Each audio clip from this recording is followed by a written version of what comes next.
రాక్షసుల గురువైన శుక్రాచార్యుడు బండాసురుణ్ణి కలుసుకొని, రాజా, శ్రీహరి మీ జాతిని నిర్మూలించడానికి ప్రయత్నం చేస్తూనే ఉన్నాడు. మిమ్మల్ని బలహీనులను చేయడానికి మాయామోహితుడిని చేశాడు. ఆ ప్రభావం వల్ల రాక్షసుల శక్తి బలహీనమైంది. ఇంద్రుడు మిమ్మల్ని జయించడానికి తపస్సు మొదలుపెట్టాడు. అందుచేత నీవు వెంటనే ఇంద్రుడి మీదకి దండెత్తవలసింది అన్నాడు. శుక్రుడి ఆజ్ఞను అనుసరించి బండాసురుడు ఇంద్రుడిపైకి యుద్ధానికి వెళ్తాడు. కానీ వారు ప్రవేశించకుండా పరాశక్తి కోటను నిర్మిస్తుంది. బండాసురుడు పగలగొట్టిన కోట కూడా తిరిగి రావడంతో బండాసురుడు విచారంతో నగరం వైపు మరలిపోతాడు. బండాసురుడు తమ్ముళ్లతో మంత్రులతో సభ ఏర్పాటు చేసి ఈ విధంగా చెప్తాడు. దేవతలు మనకు శత్రువులు. మన్మధుడు బ్రతికి ఉన్నంత వరకు ఏ సమస్య లేకుండా అన్ని సుఖ సౌఖ్యాలు అనుభవించారు. అదృష్టం కొద్దీ మనమంతా మన్మధుడి బూడిదలో నుండి జన్మించాము.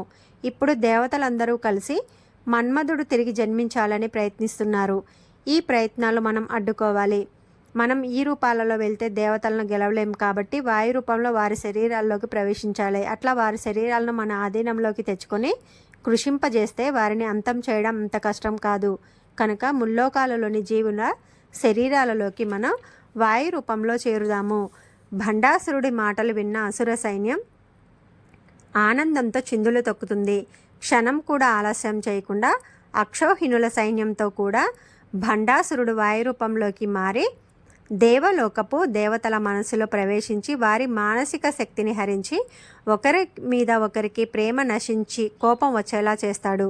వారందరూ నిర్వీర్యులుగా అయిపోతారు. ఏ పని చేయడానికి ఆసక్తులైపోతారు. నాగలోకం, మానవలోకం, దేవలోకం కూడా ఇదే పరిస్థితి. అట్లా ముల్లోకాలు అల్లకల్లోలం అయిపోతాయి.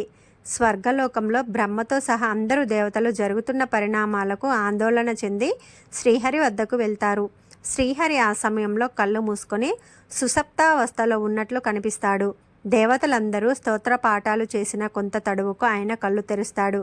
ఏమిటిది, మీరందరూ శక్తులు నశించినట్లు ఎండిపోయినట్లు కనిపిస్తున్నారు అని ఆశ్చర్యంగా ప్రశ్నిస్తాడు. మీరందరూ కూడా ఆ బండాసురుడి మాయకు బలైపోయారా? నాకు కూడా లక్ష్మీదేవి మీద ఆసక్తి తగ్గుతుంది. మనం అందరినీ కాపాడగల శక్తి గలవారు ఒక్కరే, ఆయనే మహాశంభు. పరాశక్తి ఆయనను వెన్నంటే ఉంటుంది. అందరము కలిసి ఆయన్ను శరణు వేడుకుందాము అని శ్రీహరి దేవతలను వెంటబెట్టుకుని బయలుదేరతాడు. వారంతా కలిసి బ్రహ్మాండం అవతలి అంచుకు చేరుకుంటాడు. అక్కడ నిరాలంబం, నిరజ్ఞానం, పంచభూతరహితమైన చిన్మయ ఆకాశం కనిపిస్తుంది. ఆకాశంలో నిలబడి దేవతలందరూ చిదాకాశ రూపంలో ఉన్న మహాశంభుని స్తోత్రం చేస్తారు. మబ్బు వంటి నల్లని రూపంతో ఒక చేతిలో శూలం, ఒక చేతిలో కపాలం, త్రినేత్రుడు అయిన మహాశంభు దర్శనమిస్తాడు. చేతులలో అక్షమాల పుస్తకంతో చంద్రుడు వంటి కాంతితో వెలిగిపోతూ పరాశక్తి ఆయన పక్కనే ఉంటుంది. మీరందరూ వచ్చిన కారణం నాకు తెలుసు. మహాప్రలయం నుండి మిమ్మల్ని విష్ణువు కాపాడగలడు. కానీ ఇప్పుడు వచ్చింది బండాసురుని వల్ల కామ ప్రళయం. అందు నుండి కాపాడగలిగింది పరాశక్తి లలితా పరమేశ్వరి మాత్రమే. లలితా పరమేశ్వరిని కేవలం పరాశక్తి సృష్టించగలదు. అందరూ ఆమెను శరణు వేడండి అంటారు. మహాశంభు దేవతలందరూ కలిసి లలితా పరమేశ్వరి కోసం యాగం చేస్తారు. హోమం పూర్తి అయిన చిదగ్ని హోమ కుండం నుండి వివిధ ఆయుధాలతో 9 అంతస్తులతో ఉన్న శ్రీచక్ర రాజ అన్న ప్రత్యేకమైన వాహనం మీద కూర్చొని ఉన్న లలితాదేవి ఆవిర్భవిస్తుంది. ఈ విధంగా చిదగ్ని కుండం నుండి ఉద్భవించిన లలితాదేవి తన శరీరం నుండి కామేశ్వరుణ్ణి సృష్టిస్తుంది.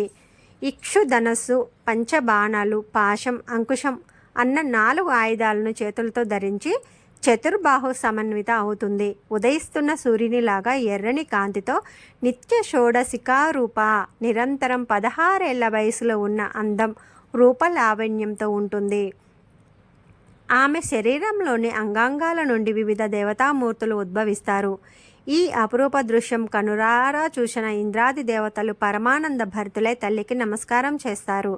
అదే సహస్రనామ పారాయణంలో చెప్పిన చిదగ్నికుండ సంభూత చక్రరాజ రథారూఢ దేవకార్య సముద్యత అన్న పదాలకు వివరణ. శ్రీమాత్రే నమః.